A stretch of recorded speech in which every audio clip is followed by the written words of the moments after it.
Shalom adik-adik, apa kabar semuanya? Semoga kalian selalu sehat ya dan selalu diberkati Tuhan setiap hari. Nah adik-adik, hari ini kita mau dengerin firman Tuhan tentang iman.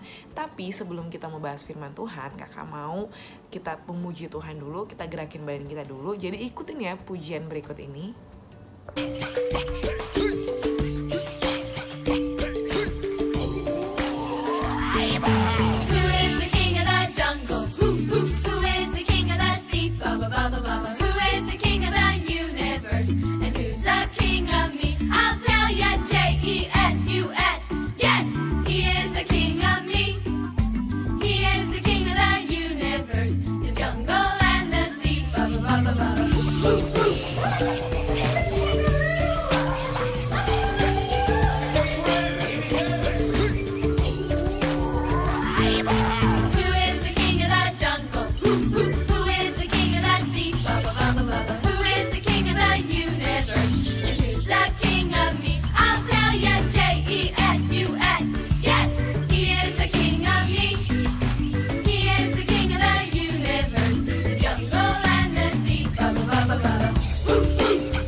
Nah adik-adik, hari ini kita akan belajar tentang iman lagi. Nah adik-adik, kalau seandainya kita punya iman sama Tuhan Yesus, seharusnya kita nggak perlu takut untuk ngelakuin apapun juga. Nah tapi siapa di sini yang sering ketakutan? Contohnya apa?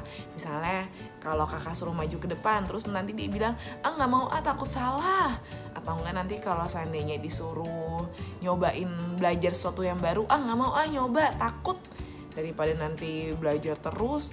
Atau enggak kalau seandainya disuruh ngumpulin sesuatu duluan, nggak mau, dia aja duluan. Siapa yang sering ketakutan kayak gitu? Sering banget kan? Nah sebagai anak Tuhan seharusnya kita tuh jadi anak yang berani seperti Yusuf. Mau tahu kisahnya Yusuf kayak gimana? Kita lihat ya videonya. Suatu hari, semua saudara Yusuf menjaga domba di ladang.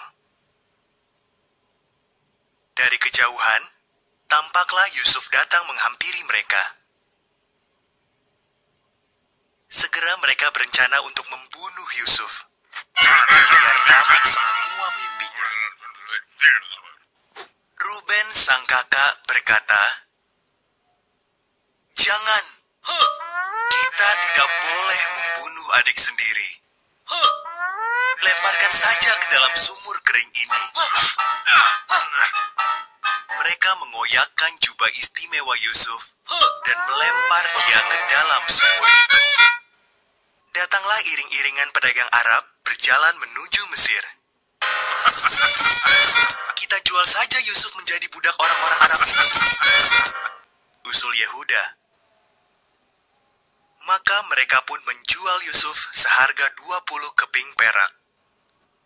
Jubah Yusuf dicelupkan ke darah kambing oleh kakak-kakaknya dan ditunjukkan kepada Yakub. "Anakku sudah mati," ratap Yakub sedih. Sementara itu, Yusuf dibawa ke Mesir. Tetapi Tuhan menyertai Yusuf. Di Mesir, para pedagang Arab menjual Yusuf kepada Potifar. Yusuf melayani Potifar dengan baik. Istri Potifar merayu Yusuf agar berdosa terhadap Tuhan.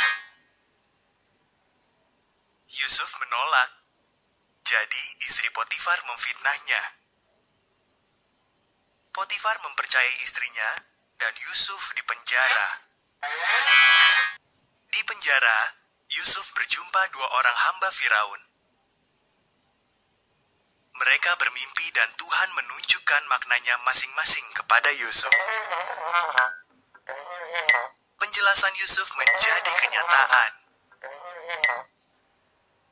Juru minuman Firaun dibebaskan, namun juru rotinya dihukum gantung sampai mati. 2 tahun kemudian, Firaun mendapat 2 mimpi yang amat meresahkan. Juru minuman itu ingat semua bantuan Yusuf dan bercerita kepada Firaun. Firaun pun memanggil Yusuf dan menceritakan mimpi-mimpinya. Tuhan menunjukkan arti mimpi Firaun kepada Yusuf. Selama 7 tahun, makanan akan berlimpah ruah, kata Yusuf. Jadi simpanlah makanan, sebab sesudah itu akan datang 7 tahun kelaparan hebat. Firaun amat kagum akan hikmat Yusuf. Maka diangkatlah Yusuf menjadi pimpinan tertinggi urusan penyimpanan makanan. Selain Firaun, tidak ada orang di Mesir yang lebih berkuasa daripada Yusuf. Saudara-saudara Yusuf pergi ke Mesir untuk membeli makanan. Mereka sujud kepada Yusuf, namun tidak mengenali dia. Saat Yusuf melihat mereka sudah berubah, Yusuf memberitahu mereka siapa dia sebenarnya. Saudara-saudaranya ketakutan. Kalian ingin mencelakakan aku, kata Yusuf. Tapi Tuhan memakai itu demi kebaikan kita. Mari, bawalah seluruh keluarga kita ke Mesir. Di sini ada banyak sekali makanan. Nah, adik-adik belajar dari kisah Yusuf yang tadi kita tonton. Udah lihat kan Yusuf tuh kayak gimana? Dia tuh dari awal dijual sama saudaranya, jadi budak sampai di penjara. Tapi dia gak pernah takut sama masa depannya. Kenapa? Karena dia punya Allah yang luar biasa. Kalau Yusuf yang sampai udah dijual dan jadi budak sampai di penjara aja gak takut, apalagi kita. Karena kita juga punya Allah yang dahsyat dan luar biasa yang pasti bakal jagain kita. Jadi kita gak perlu takut, kita harus punya iman yang luar biasa. Nah, adik-adik, kita mau baca yuk ayatnya. Kenapa sih kita nggak perlu takut? Di Filipi 4 ayat 6. Nih di sini ya. Kita baca sama-sama. 1, 2, 3. Janganlah hendaknya kamu khawatir tentang apapun juga, tetapi nyatakanlah dalam segala hal keinginanmu kepada Allah dalam doa dan permohonan dengan ucapan syukur. Nah adik-adik, jadinya intinya kita harus jadi anak yang berani ya, karena kita punya Allah yang dahsyat dan luar biasa. Jadi gak ada alasan tuh setiap nanti kita mau coba hal baru, gak mau takut, atau gak disuruh maju ke depan, gak mau takut. Udah gak ada lagi yang kayak gitu, karena kita punya Allah yang dahsyat. Dan kalau kita punya iman, kita jadi anak yang berani. Oke adik-adik, ayo bilang sama semua kiri kanan kamu, aku anak berani. Oke deh, sampai di sini dulu ya firman Tuhan ya. Kita ketemu lagi minggu depan. Pokoknya semoga kalian selalu sehat dan dijauhkan dari virus penyakit apapun. Jangan lupa pakai masker ya kalau keluar rumah, dan jangan lupa cuci tangan setiap hari. Tuhan Yesus memberkati semuanya. Dadah.